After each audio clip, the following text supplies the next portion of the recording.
네, 함께 말씀 보도록 하겠습니다. 오늘 우리에게 주시는 하나님의 말씀은 시편 73편 28절입니다. 시편 73편 28절입니다. 한 구절이므로 우리 함께 한 목소리로 봉독하도록 하겠습니다. 시편 73편 28절입니다. 제가 가진 구약성경 855페이지에 있습니다. 우리 찾으신 줄 알고 한 목소리로 함께 봉독하도록 하겠습니다. 하나님께 가까이함이 내게 복이라. 내가 주 여호와를 나의 피난처로 삼아 주의 모든 행적을 전파하리이다. 아멘.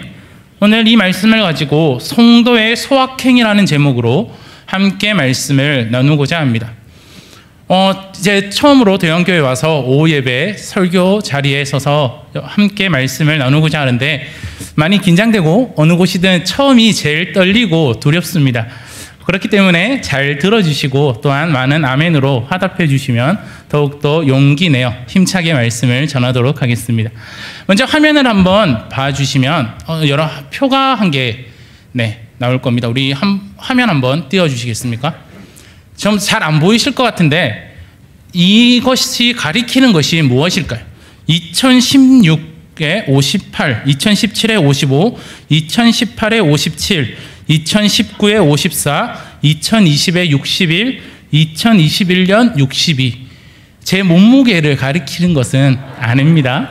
제 몸무게가 저랬으면 얼마나 좋겠지만 절대 제 몸무게는 아니고, 과연 저게 무엇을 가리키고 있는 것일까요?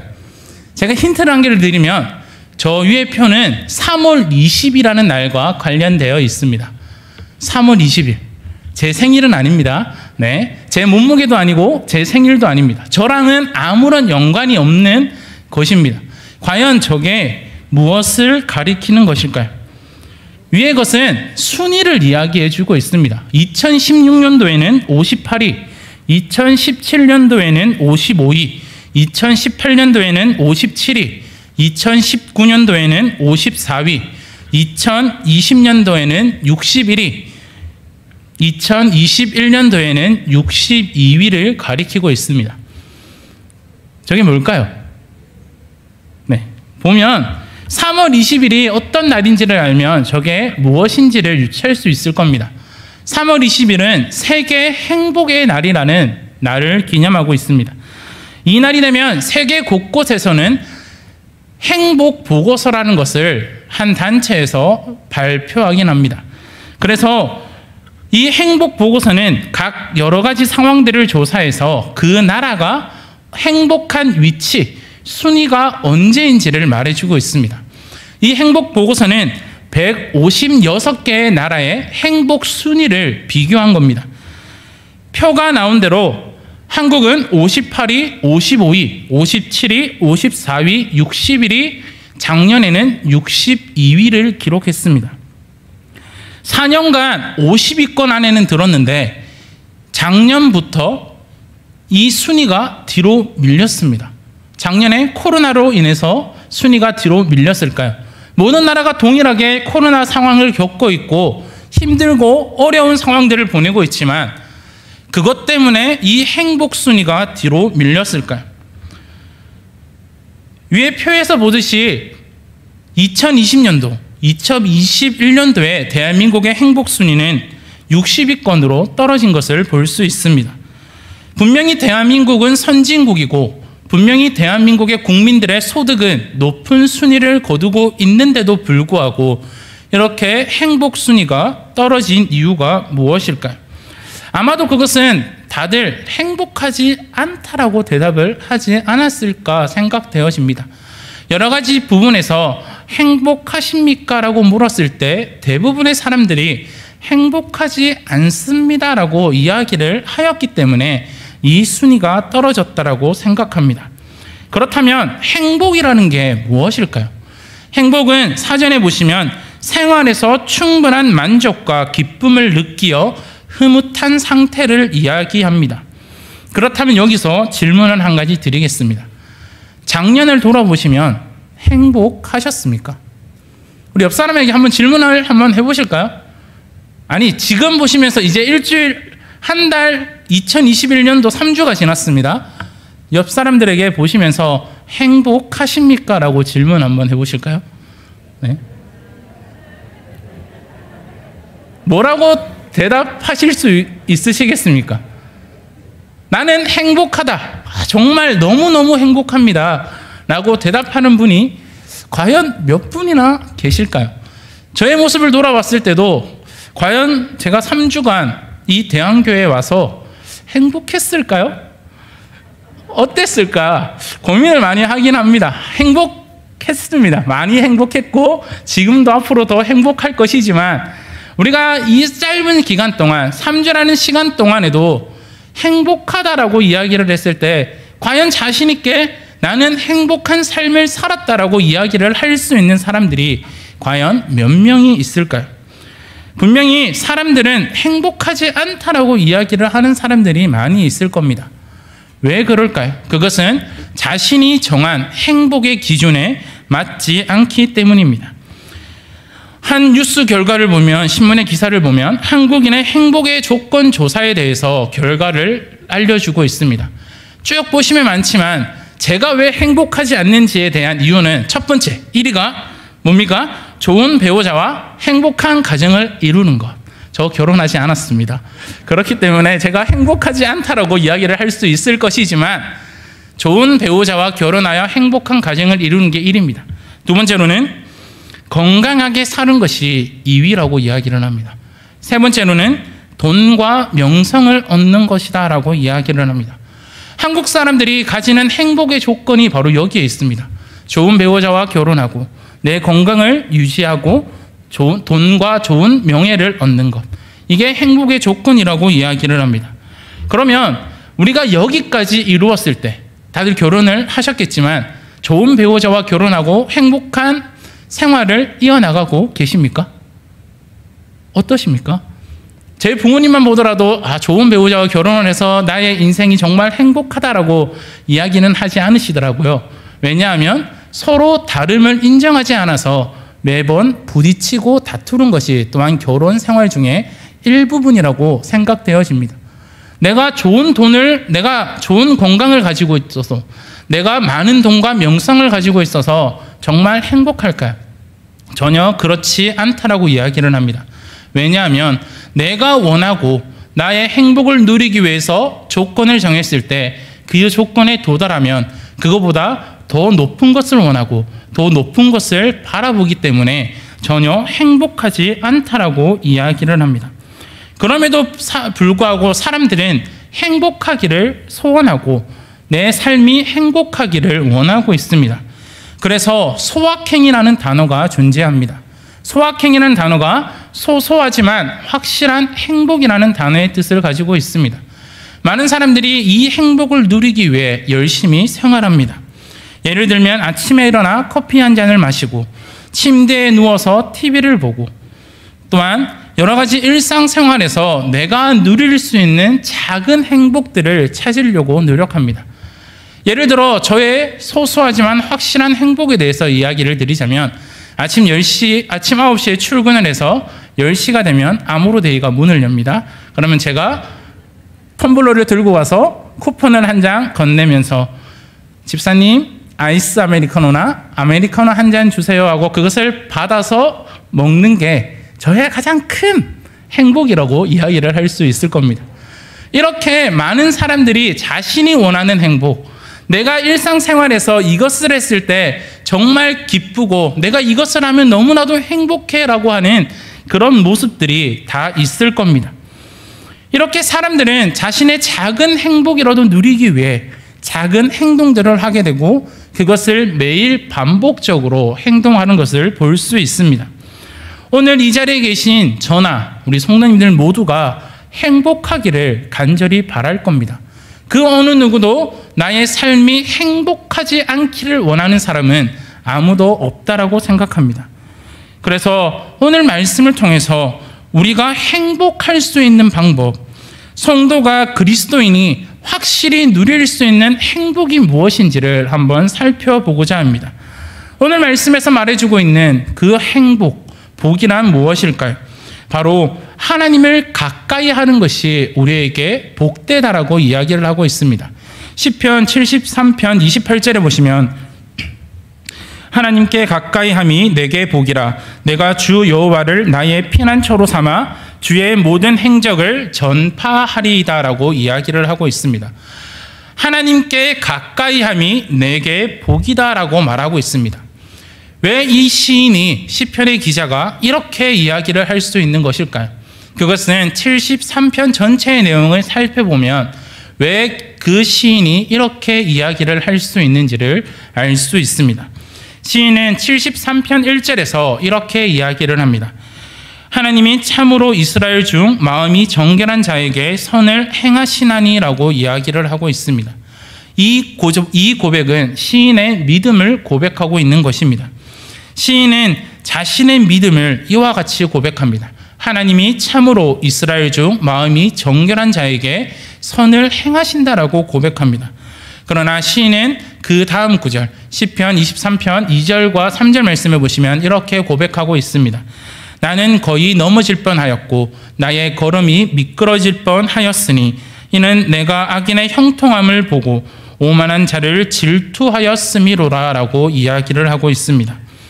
시인이 자신의 믿음이 흔들렸던 이유가 하나님보다 자신을 더 높이고 자랑하는 오만한 악인들이 잘 되는 것을 보면서 그들로 인한 질투로 인해 거의 넘어질 뻔하였고 미끄러질 뻔하였다라고 이야기를 합니다.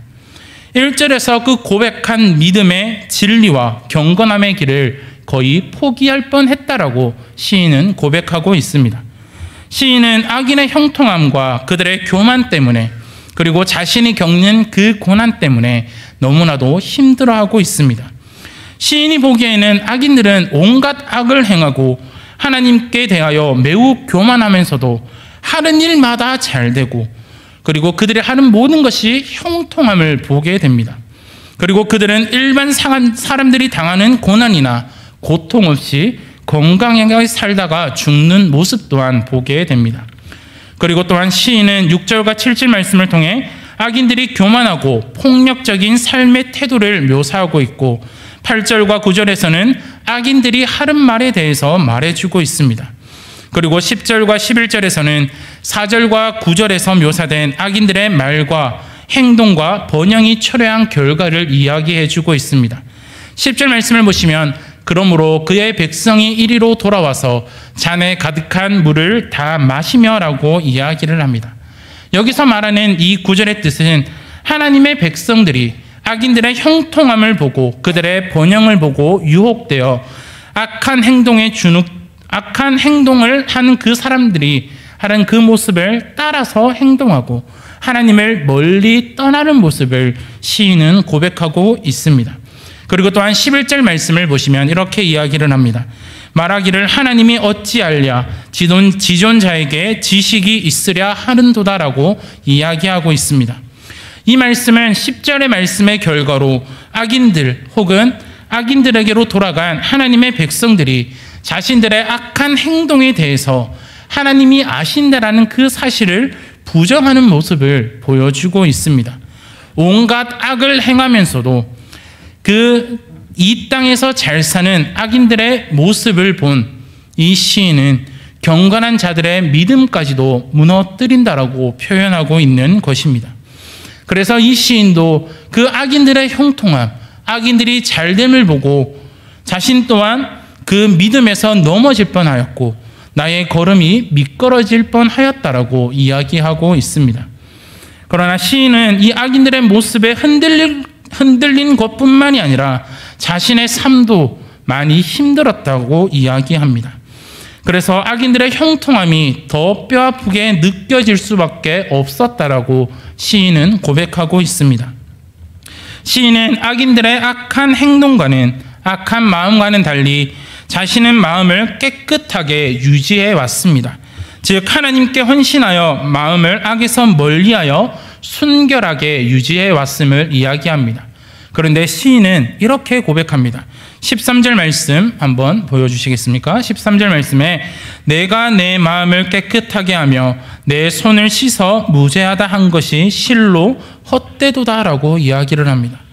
시인은 항상 하나님의 성전에 입장하기 위해서 늘 의롭게 행동하고 거룩하게 살아가고 자신의 삶을 정결하게 유지했습니다. 그러나 이런 모습이 이제는 헛되다라고 시인은 고백합니다. 그리고 또한 14절에서는 이렇게 이야기를 합니다.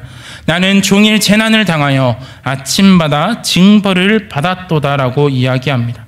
시인은 하나님의 성전에 입장하기 위해 깨끗함을 유지하고 정결함을 유지하고 최선을 다해 살아갔지만 하나님이 허락하신 재난과 징벌 가운데 시시각각 고통을 당한다라고 이야기하고 있습니다.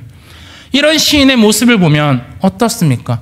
악인들의 형통함과는 극명하게 대조를 이루고 있습니다. 시인은 순결한 마음과 의로운 행동을 추구하며 살아온 자신의 삶이 헛되다라고 이야기를 합니다. 이런 시인의 고백은 참으로 안타깝고 불행해 보입니다. 이런 시인의 모습과 같은 모습이 우리의 삶에도 있다라고 말할 수 있습니다. 내가 하나님을 열심히 믿고 내가 예수님을 열심히 믿는데 왜 나보다 예수님을 믿지 않는 자들이 더 잘되고 왜 나보다 그들이 더 건강하고 왜 나보다 그들의 자녀들이 잘되고 왜 나보다 그들의 사업이 잘될까? 나는 왜 이런 고통 속에서 살아가고 나는 왜 이런 고난을 당하며 살아갈까? 고민할 때가 참으로 많이 있습니다. 우리가 예수님을 믿는다고 모든 일이 다 형통한 것은 아닙니다. 우리가 예수님을 믿는다고 모든 일이 다 잘 풀리는 것은 아닙니다. 예수님을 믿는다고 병에서 다 고침을 받는 것이 아닙니다. 예수님을 믿는다고 가정이 다 평안한 것도 아닙니다. 예수님을 믿는다고 우리의 자녀들이 다 잘 되는 것도 아닙니다. 예수님을 믿는다고 나의 생업이 다 번창하는 것도 아닙니다. 오히려 예수님을 믿지 않는 자들이 더 잘 나가고 오히려 예수님을 믿지 않는 자들이 더 잘 되는 것을 볼 때가 많이 있습니다. 이럴 때 우리는 어떡합니까? 보통 좌절하기 쉽습니다. 예수님을 믿는데 왜 나에게는 이런 복이, 왜 나에게는 이런 것들이 열리지 않을까? 왜 그들은 잘 되고 그들은 잘 나가는 것일까? 과연 예수님이 살아 계시는 것일까? 라는 고난과 그런 고민을 할 때가 많이 있습니다. 그래서 또한 많은 사람들이 이 모습 때문에 예수님을 떠나고 교회를 떠나는 모습을 많이 보게 됩니다. 하지만 오늘 말씀에서 시인은 이런 상황을 겪고 있었지만 그 상황에서 멈추지 않았습니다. 그는 결코 좌절하고 낙심하고 그것으로 끝나는 것이 아니었습니다. 그는 어떻게 행동하였을까요? 시인은 악인들처럼 행동하지 않았고 다른 사람들처럼 행동하지 않았습니다. 시인은 16절 말씀에서 악인들에 대한 하나님의 뜻에 대해서 고민해도 잘 이해할 수 없어서 매우 고통스러웠다라고 이야기를 합니다. 그리고 그 고통은 17절 말씀에서 해소됩니다. 17절 말씀 한번 보시면 하나님의 성소에 들어갈 때에야 그들의 종말을 내가 깨달았나이다 라고 이야기를 합니다. 어디에서 해결이 됩니까? 바로 하나님의 성전에서 해결되는 것을 볼 수 있습니다. 악인들의 형통함, 왜 나는 잘못되고 나는 왜 이런 고난을 당하고 고통을 당해야 될까라는 그 고민들이 바로 하나님의 성전에서 해소되는 것을 말씀을 통해 볼 수 있습니다. 시인은 하나님의 성전에 들어갔을 때 그리고 그곳에서 하나님을 만났을 때 악인들의 최종적인 운명에 대해서 깨닫습니다. 18절, 20절 말씀을 한번 보도록 하겠습니다. 주께서 참으로 그들을 미끄러운 곳에 두시며 파멸에 던지시니 그들이 어찌하여 그리 갑자기 황폐되었는가? 놀랄 정도로 그들은 전멸하였나이다. 주여, 사람이 깬 후에는 꿈을 무시함같이 주께서 깨신 후에는 그들의 형상을 멸시하리이다 라고 이야기하고 있습니다. 시인은 악인들이 하나님을 모른다라고 말하면서 마음대로 행동해왔다라고 이야기합니다. 그러나 하나님께서는 그들의 모든 행동을 아시고 그들을 미끄러운 곳, 즉 파멸에 던지실 것이라고 말하고 있습니다. 그리고 악인들의 멸망의 철저함을 강조하는 동시에 그들의 파멸이 순식간에 엄청난 공포 가운데서 그들에게 임할 것을 시인은 이야기합니다. 여기에 더하여 참으로 화려하고도 영원하게 보였던 그들의 번영이 얼마나 덧없는 것이고 그리고 그것이 얼마나 비천한 것인지를 시인은 말해주고 있습니다. 그리고 시인은 성전에 나아가 자신의 우둔함에 대한 고백과 회개를 드리면서 하나님에 대한 믿음의 회복에 대해서 말합니다. 그리고 시인은 마지막에 이렇게 고백합니다. 27절과 28절의 말씀입니다. 무릇 주를 멀리하는 자는 망하리니 음녀같이 주를 떠난 자를 주께서 다 멸하셨나이다. 하나님께 가까이함이 내게 복이라. 내가 주 여호와를 나의 피난처로 삼아 주의 모든 행적을 전파하리라 라고 이야기하고 있습니다. 시인은 결국 깨달았습니다. 하나님의 성전에 나와 하나님을 예배함으로 그는 깨달았습니다. 악인들이 누리던 형통함과 그 번영은 하나님 앞에서 얼마나 덧없는 것인가를 그는 깨달았습니다. 그리고 그것보다 더 좋은 것이 하나님께 가까이 나아가는 것임을 시인은 말해주고 있습니다. 분명 우리가 예수님을 믿는다고 해서 다른 사람들보다 더 형통하게 되는 것이 아닙니다. 예전에 이런 말이 유행하지 않았습니까? 살림살이 좀 나아지셨습니까? 우리가 예수님을 믿는다고 해서 살림살이가 더 나아진다라고 정확하게 이야기는 할 수 없을 겁니다.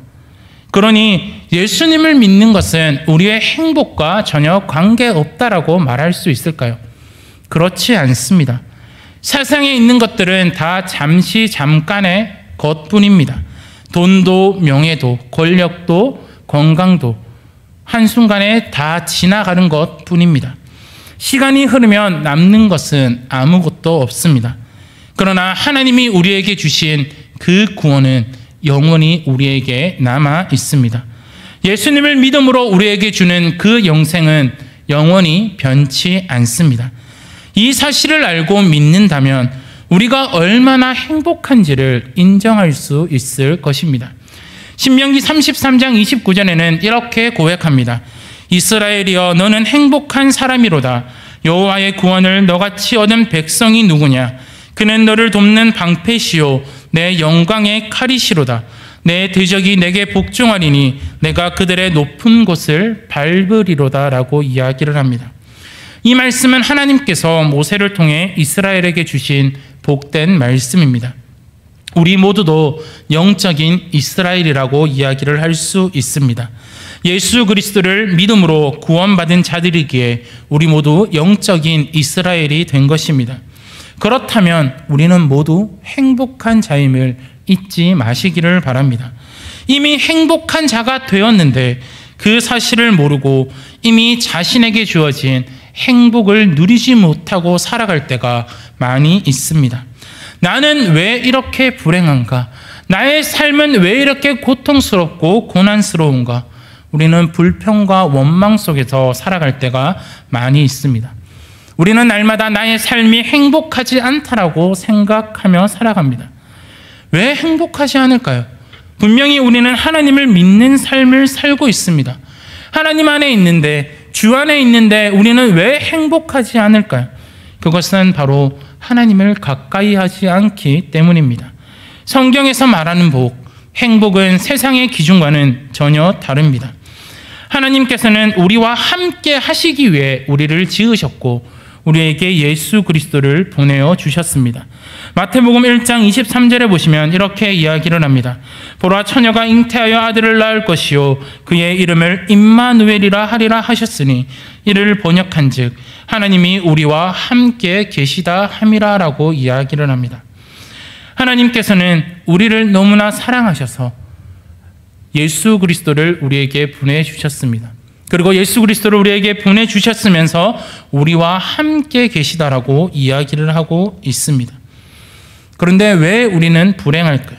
그것은 우리가 하나님께 가까이 나아가지 않아서 불행하다라고 이야기를 할 수 있을 것입니다. 야고보서 4장 8절에 보면 이렇게 이야기를 합니다. 하나님을 가까이 하라. 그리하면 너희를 가까이 하시리라. 죄인들아 손을 깨끗이 하라. 두 마음을 품은 자들아 마음을 성결하게 하라라고 이야기를 하고 있습니다.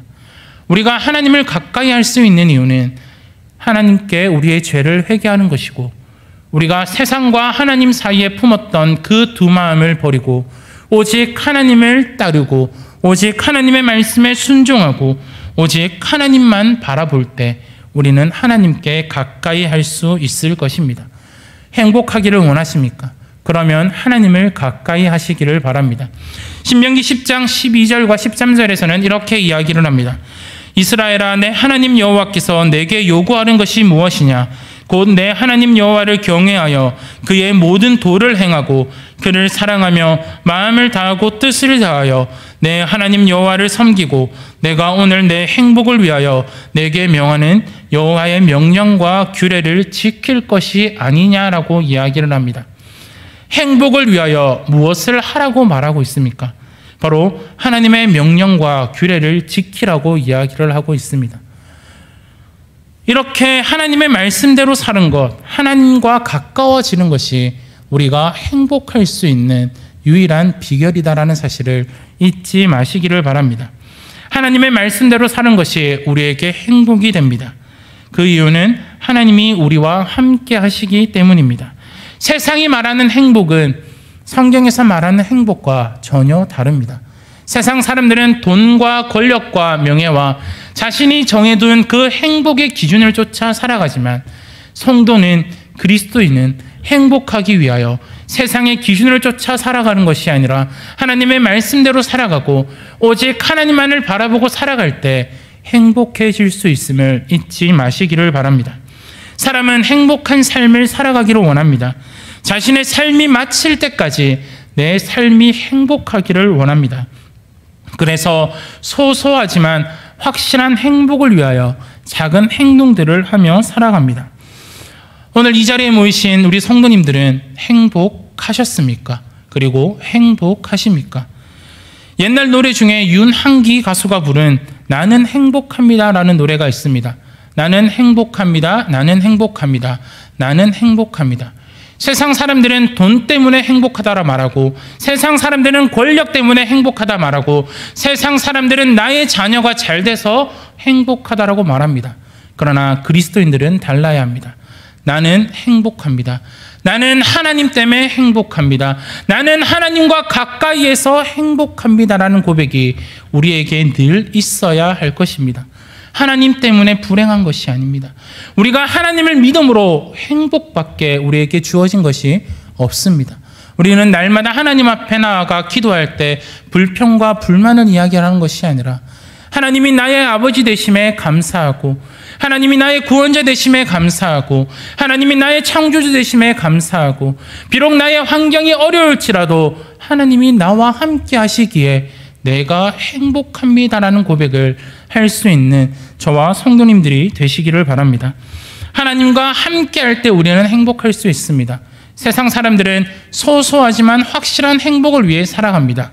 그러나 우리는 소중하지만 확실한 행복, 성도의 소확행은 성도에게 있어서 가장 소중하고 확실한 행복이 하나님을 가까이 하는 것, 하나님 전에 나아오는 것, 하나님께 기도하는 것, 날마다 하나님의 말씀을 묵상하고 하나님과 동행하는 것임을 잊지 마시고, 2022년도 우리가 날마다 나는 왜 불행할까, 나는 왜 행복하지 않을까라는 그 대답만 하는 것이 아니라 하나님 때문에 내가 행복하구나, 하나님 나는 정말 참으로 행복한 자이고 나는 정말 행복한 사람이구나라는 그 고백이 날마다 우리의 입에서 우리의 모습으로 나타나는 저와 성도 여러분이 되시기를 간절히 바랍니다.